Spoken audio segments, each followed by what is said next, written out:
Commissions meet Chief Advisor Professor Mohammad Yunus, apprising him of the progress in reform works.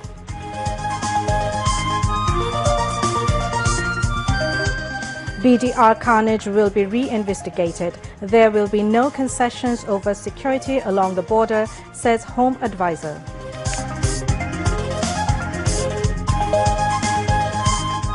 First phase of Bisho Ijtema to begin on January 31 and second phase on February 7.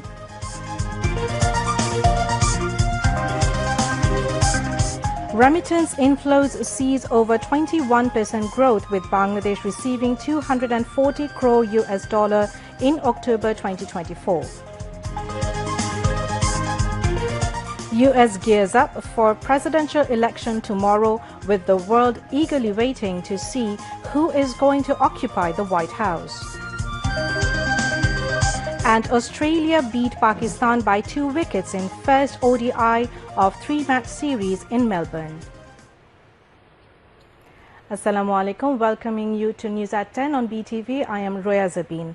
You have just heard the headlines, now news in details. Chief Advisor Professor Mohammad Yunus held a meeting with the heads of the various reform commissions at the Tejgaon office today. During the meeting, Chief of Public Administration Reform Commission Abdul Mueed Chaudhry informed the Chief Advisor about the progress of their work. He said the work of Public Administration Reform Commission is going on in full swing. Already everyone's opinions have been collected through the website, he added. He said the members of the commission visited various districts and upazilas and exchanged views with the public. Chief of Police Reform Commission Safar Raj Hussain apprised the Chief Advisor about the progress of the Police Reform Commission. He said the Police Reforms Commission has already held 10 meetings. He also said a questionnaire has been prepared seeking public feedback, which has already been posted on the website. During the meeting, the head of the Election Reform Commission, Badiul Alam Majumdar, informed the Chief Advisor about the progress of the work of the Election Reform Commission. He said appropriate steps are being taken to ensure voting rights of the expatriates. Besides, making postal ballots for absentee voters are in progress. The voter list is being reconciled with the National Identity Card, he added. Chief Advisor Professor Mohammad Yunus urged South Korea to invest more in Bangladesh and recruit more Bangladeshi workers, especially in their shipbuilding industry, for mutual benefits. He made the call when the South Korean ambassador in Bangladesh, Park Young-sik, called on him at his office at Tejgaon in Dhaka today. Park Young-sik told the Chief Advisor that many South Korean companies were keen to invest in Bangladesh with the recent positive turn in business climate. He conveyed about Korea's particular interest in importing Bangladeshi workers for Korea's shipbuilding sector. He said that many South Korean companies were operating RMG factories in Bangladesh's specialized economic zones. The ambassador also said that Bangladesh is the #1 recipient country of Korea's Economic Development Cooperation Fund, EDCF, and is a very important development partner. He underscored the need for early negotiation of EPA between Bangladesh and South Korea. The Chief Advisor thanked Korea for their continued support to Bangladesh in various fields. Home Advisor Lieutenant General retired Jahangir Alam Chaudhry said the BDR killings at Bilkhana will be re-investigated soon. He said this to journalists while visiting the BGP headquarters at Bilkhana in Dhaka today.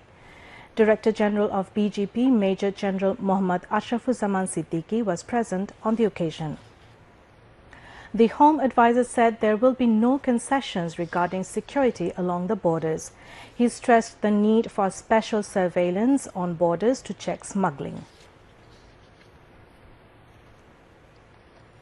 The first phase of the upcoming Bisho Ijtema will be held between January 31 and February 2 in 2025. The second phase of the Ijtema will be held between February 7 and February 9. Home Advisor Lieutenant General retired Jahangir Alam Chaudhry said this after a meeting over the next Bisho Ijtema as well as law and order at the Secretariat today. Information and Broadcasting Advisor Mohammad Nahid Islam, Religion Affairs Advisor Dr. A.F.M. Khalid Hussain, Industries Advisor Adilur Rahman Khan, senior officials of the ministries and officials of the law enforcement agencies were present. The Home Advisor said that they discussed different aspects of the Bisho Ijtima to be held on the bank of the Turak River in Tongi. He also said that in order to arrange the Ijtima peacefully, talks will be held soon with the two groups of the Tabligh Jamaat. Environment, Forests and Climate Change Advisor Sayyeda Rizwana Hassan said the government is coordinating the issue of environment conservation and tourism of St. Martin at the same time. She said in November people have to go to St. Martin and return on the same day. In December and January, a maximum of 2,000 tourists can stay overnight there. Rizwana revealed this information while briefing reporters after attending the One Health Day campaign at a hotel in the capital today. The advisor said that people should not only talk about human rights, but they should also be aware of the rights of wildlife. Speaking on the occasions, Fisheries and Livestock Advisor Farida Akhtar said the Ministry of Fisheries and Livestock is playing an important role in supplying milk and meat through fisheries and dairy farms to meet the nutritional demand of the 17 crore people of Bangladesh. Besides, the ministry has taken important steps to prevent the spread of germs from animals to human beings and to protect the health of the environment, she added. Palestinian ambassador to Bangladesh Yusuf S.Y. Ramadan paid a courtesy call on Home Advisor Lieutenant General retired Mohammad Jahangir Alam Chaudhry in the Secretariat today. They discussed various issues of bilateral interest, such as making the issuance of visa easy for the students of Palestine following the due process, and about the global support for Palestine. Mentioning that Bangladesh has always stood by the oppressed and the mistreated people of Palestine, the Home Advisor said Bangladesh always supports the fair claims of Palestinians. The ambassador said Palestinian students have been pursuing their higher studies in Bangladesh since 1974. As many as 207 students of his country are now studying in 12 universities of Bangladesh with scholarship, he added. The ambassador said they want more students to study in Bangladesh following the due process. The advisor assured the envoy of giving all possible cooperation. Information and Broadcasting and Posts, Telecommunications and Information Technology Advisor Mohammad Nahid Islam said general election will be held on the basis of national unity after all necessary reforms. He said this while Norway Ambassador Håkon Arild Gulbrandsen made a call on him at his office at Information and Communication Technology Division in the capital today. Advisor Mohammad Nahid Islam said a new Bangladesh has been achieved after the mass upsurge of students and people. The advisor said the fascist government committed many irregularities and corruption during the last 16 years. The interim government has started to rebuild the country so that people can overcome the losses, he added. Mohammad Nahid Islam sought advice and cooperation of Norway to rebuild the country. About the Cyber Security Act, the advisor said that the act will be reappealed soon and all cases filed under the act will be cancelled. Posts and Telecommunications Division Secretary Dr. Muhammad Mushfiqur Rahman, Information Communication Technology Division Secretary Sheikh Haidar Chaudhry, and Deputy Head of Mission of Norwegian Embassy in Dhaka, Marianne Rabe Nevelsrud, were present among others. Expatriate Bangladeshis sent $240 crore remittances in October this year, which was 21% higher than the corresponding month of the previous year. In local currency, that sum is equal to 28,740 crore taka. According to Bangladesh Bank data, expatriates sent $7 crore 73 lakh remittance per day on average in October. Remittances from August to October stands at $7.03 billion from the $4.9 billion received during the same period last year. Since the interim government took office, the remittance inflow has risen by $2.13 billion over these 3 months in comparison. According to managing directors of private banks, since the interim government took charge, capital outflow has decreased and expatriates are using formal channels, not hundi, to send funds home, indicating renewed trust in the new administration. The government and the central bank have taken a number of measures to increase remittance inflow through formal channels. Meanwhile, from January to October this year, 930,000 workers went abroad. They are playing an important role in sending remittances. Now, international news. Tomorrow is Election Day in the U.S. Vice President Kamala Harris and former President Donald Trump are delivering their contrasting last pitches to voters in key battleground states that could determine who wins the presidency. Harris vows to do everything in her power to end the war in Gaza. Donald Trump is alleging that Democrats are trying to steal the election. He also told supporters at a rally in Georgia on Sunday he was on course for victory.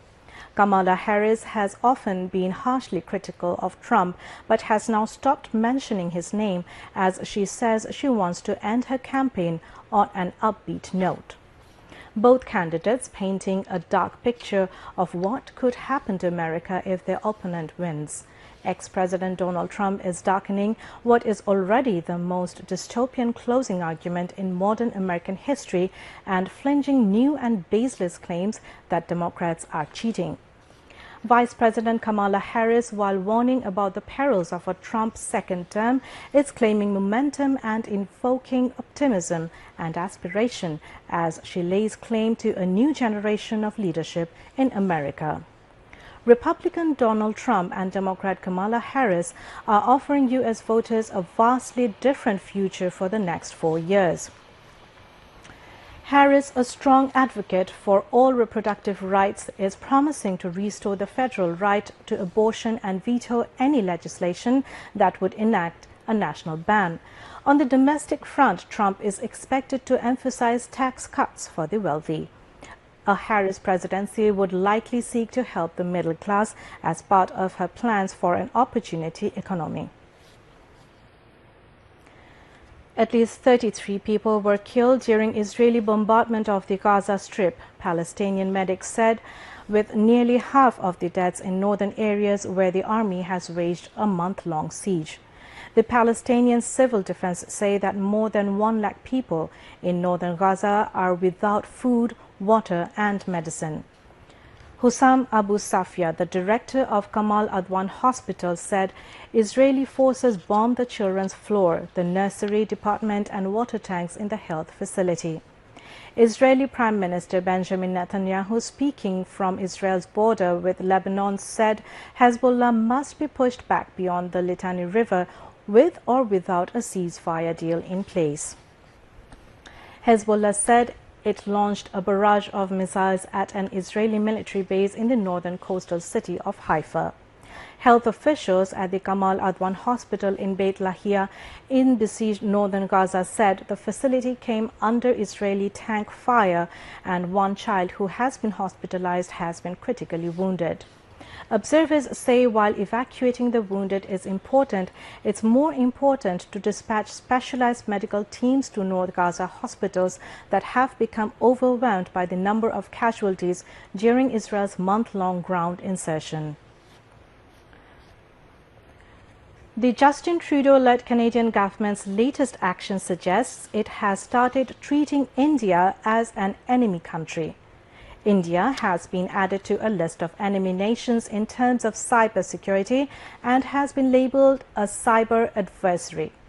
India today called it another Canadian strategy to attack and malign India internationally. Indian Foreign Ministry in a statement today said that, like other instances, these allegations in their cybersecurity report are made without a shred of evidence. Randhir Jaiswal, spokesperson of the Ministry of External Affairs, said at a press conference in New Delhi today, India will respond to the Canadian decision after evaluating it properly. World leaders kick off UN climate talks next week, days after a knife-edge US election that could send shockwaves through global efforts to limit dangerous warming. The stakes are high for the COP29 conference in Azerbaijan, where nations must agree a new target to fund climate action across huge swaths of the world. It comes in a year likely to be the hottest in human history that has already witnessed a barrage of devastating floods, heat waves and storms in all corners of the globe. Nations are falling far short of what is needed to keep warming from hitting even more dangerous highs in the future. But leaders arriving in Baku are wrestling with a host of challenges, including conflicts in the Middle East and Ukraine, trade spats, and economic uncertainty. Adding to the uncertainty, the US vote and potential return of Donald Trump, who pulled out of the Paris Agreement and has called climate change a hoax, could ripple through the negotiations and beyond. The UN talks are seen as critical to laying the groundwork for a major new round of climate commitments due early next year. A 3-person Chinese crew returned to Earth early today after more than 6 months aboard the Tiangong space station. State news agency Xinhua reported Ye Guangfu, Li Kong and Li Guangsu were all in good health after touching down in the return capsule of the Shenzhou spaceship at the Dongfeng landing site in Inner Mongolia. The 3 men had traveled to Tiangong in late April and were met on October 30 by 3 new astronauts, including the country's only woman spaceflight engineer, with whom they did a 5-day handover before making their return journey. China has ramped up plans to achieve its space dream under President Xi Jinping. Beijing says it is on track to send a crewed mission to the moon by 2030, where it intends to construct a base on the lunar surface.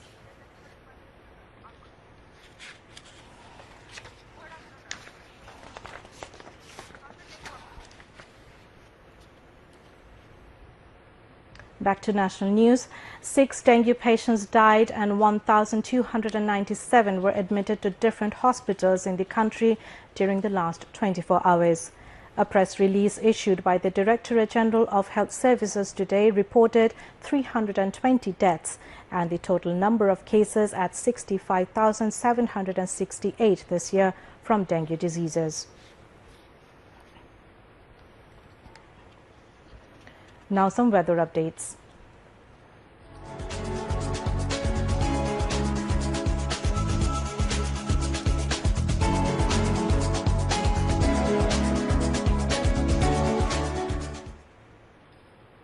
Met Office in its weather forecast till 6 p.m. tomorrow said rain or thunder showers accompanied by a temporary gusty wind is likely to occur at 1 or 2 places over Mymensingh, Chattogram and Sylhet divisions. Besides, weather may remain mainly dry with temporary partly cloudy sky elsewhere over the country. Night and day temperature may remain nearly unchanged over the country, the Met Office said. Now news on sports.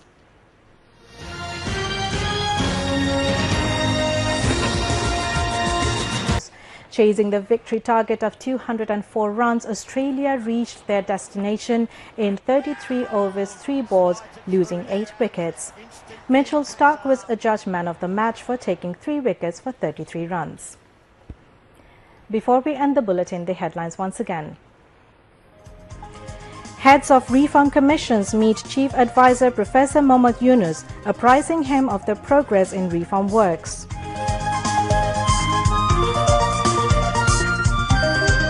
BDR carnage will be re-investigated. There will be no concessions over security along the border, says Home Advisor.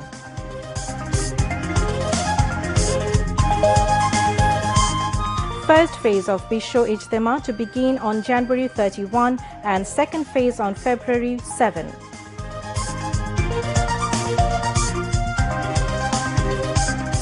Remittance inflow sees over 21% growth, with Bangladesh receiving 240 crore US dollar in October 2024. US gears up for presidential election tomorrow, with the world eagerly waiting to see who is going to occupy the White House. And Australia beat Pakistan by 2 wickets in first ODI of 3-match series in Melbourne. That's all from the newsroom for the moment. Thank you for staying with us. We invite you to watch our 11:30 Bangla news. Until then, Allah Hafiz.